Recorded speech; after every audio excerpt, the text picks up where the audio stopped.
Hey there, I'm Pastor Luis, and today we're gathering for a time of checking our AP for You mailbox. What are the questions that you're asking about spiritual questions, theological questions, or just things that you've been, wanting to know? And I'm going to do my very best to give you a biblical answer. So for today's question, I received a really good one. I got a divorce last year after years of abuse. My friends tell me that God hates divorce, and if I get married again, I'll be committing adultery. Is this true? Can I really never get married again? Wow, what a great question. And we're going to attack that in just a moment as we look in the mailbox.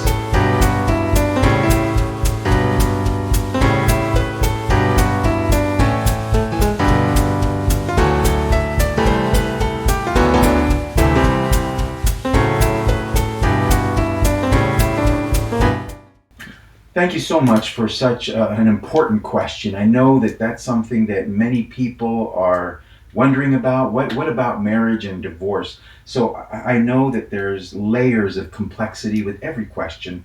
And so what I'm going to try to do is just tackle some of the pieces of this one particular question. First and foremost, thank you so much for asking. And I know that it takes a great deal of courage to ask that kind of a question. And before I even get into the answer, let me share with you that I feel so sad that you've had to endure abuse. It's my belief that no one should ever have to endure that kind of abuse. So I am really happy that you have found your way out of that abusive, toxic relationship. So you did the right thing.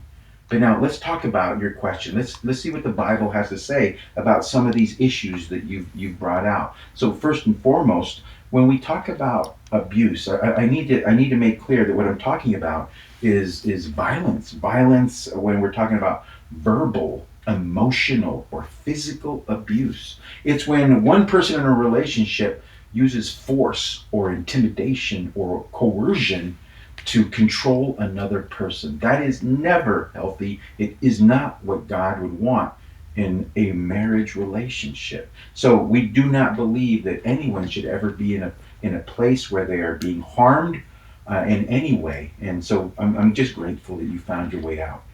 When we talk about divorce, marriage and divorce in the Bible, we need to begin in the Old Testament. Specifically, two scriptures speak to it. The first one is the book of Exodus, chapter 21, verses 10 and 11. And in this scripture, I'm going to go ahead and read it to you.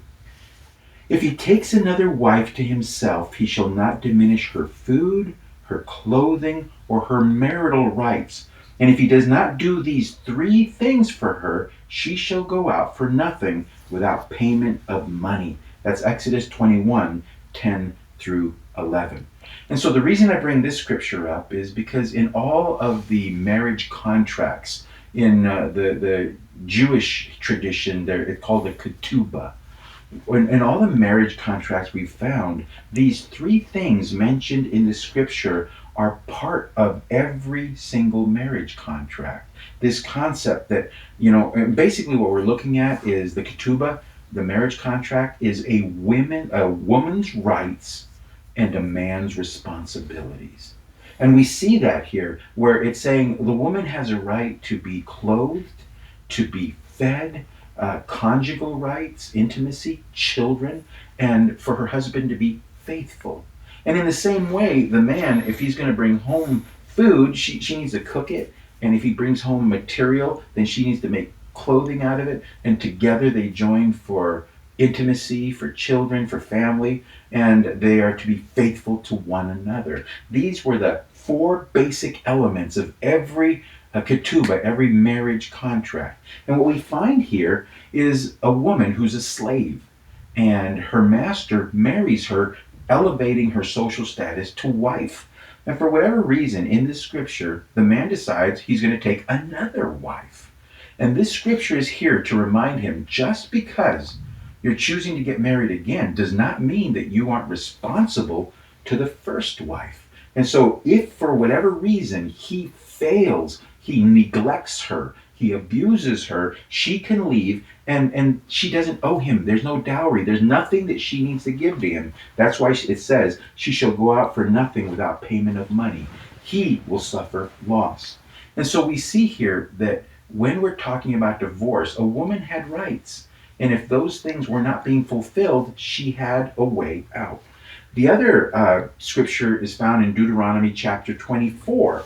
And here, Moses is speaking, but he's bringing out, again, remember, the ketubah was women's rights. But when we're talking about men, when men were looking at divorcing a wife, what was the main reason? Adultery.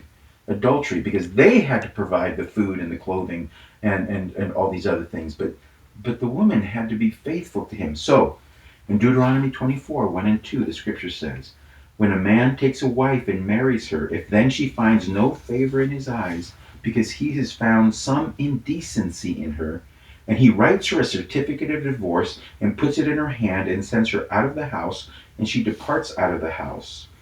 And if she goes and becomes another man's wife. So here, there's a lot here. I'm going to do my best to unpack a bit of it. Here in Deuteronomy 24, there's already the consideration that there's food, clothing, conjugal rights, fidelity. That's already known. It's common. There was no debate. But with Deuteronomy 24, there was a teacher, a rabbi by the name of Hillel. He had created Beit Hillel, the house of Hillel.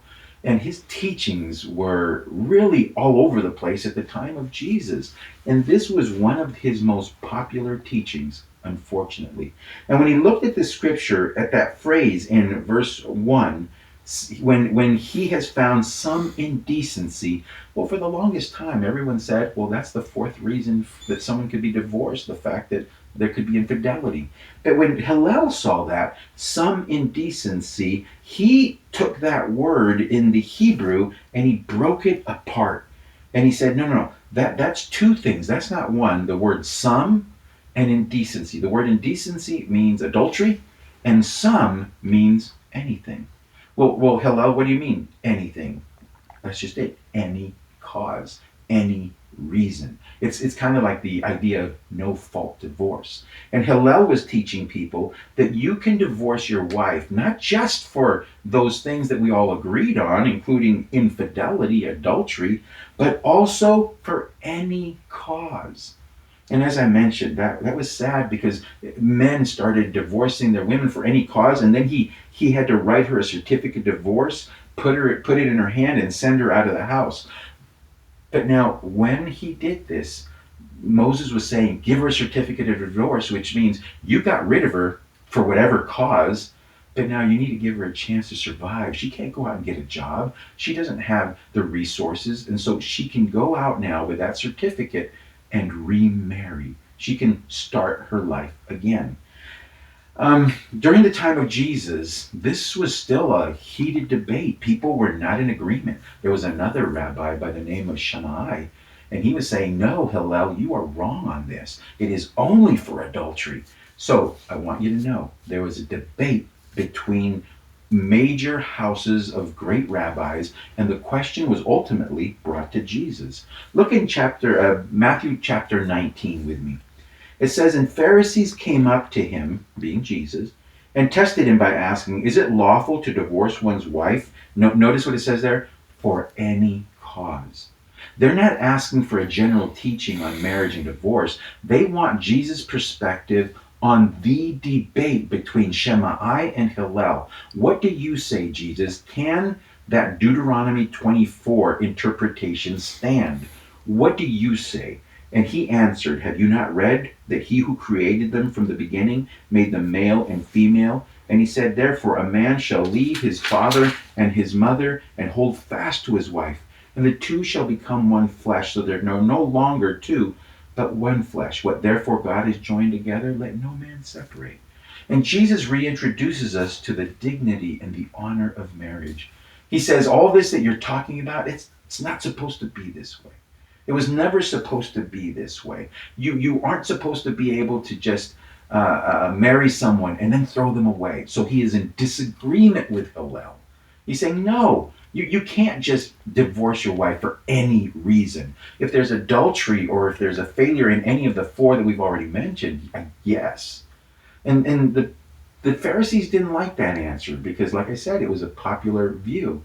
And so they said to him, and it's going back to Matthew 19, why then did Moses command one to give a certificate of divorce and to send her away? And they're saying, basically, if you think so highly of marriage, why did Moses allow it? And Jesus says, because you're so hard of heart. Because you don't care about her food. You don't care about her clothing. You don't care about love or children. You don't care about faithfulness. The hardness of your heart leads you to do bad things that results in a bad thing. And so he's saying, no, that is not the case. There are cases now when a woman is neglected, abused. All of this matters. And it's a way of saying, if it's unhealthy, if it's toxic, if it's wrong, you need to get out. And then someone might say, yeah, but in the Old Testament, Malachi 2:16, it says God hates divorce. Everyone hates divorce because it's so painful. It's like a death. Everyone suffers. Everyone pays. And what Jesus and in the New Testament and the scriptures of the Old Testament are saying is that God hates the things that cause divorce. God hates it when people are uncaring towards one another, when they're unfaithful to one another, when they're abusive, when they're when they're neglecting one another. God hates all the things that cause divorce. But the divorce itself is a tool that God gave man so that the woman can still remain hopeful for a new future. So, yes, she can be married again. I don't know if you knew this, but Jeremiah chapter 3, verse 8 reveals an incredible truth about God. God is a divorcee. He looked at Judah and Israel and said, you have both been neglectful, abusive. You've been unfaithful. And so I had to give you a certificate of divorce. God is a divorcee. And so if you have anything negative to say about divorcees, remember, you're talking about God. And here, he reveals that there are times when you need to get out of that relationship and start brand new. I wanted to share with you, just in closing this verse, Psalm 34:18. The Lord is near to the brokenhearted, and he saves the crushed in spirit. I am so sorry that you had to go through an abusive relationship. But God, I believe, is pleased that you found your way out. And our prayer will be that you will find happiness and that you will find someone that loves you and cares for you, loves and nurtures and cherishes as God would want. God bless you. Thank you for your question. And if you have any further questions, write them down in the comments below. And it may be that we need to do another follow-up video on this because this is a big issue. Thank you so much for your time and keep sending your questions to the AP for You mailbox.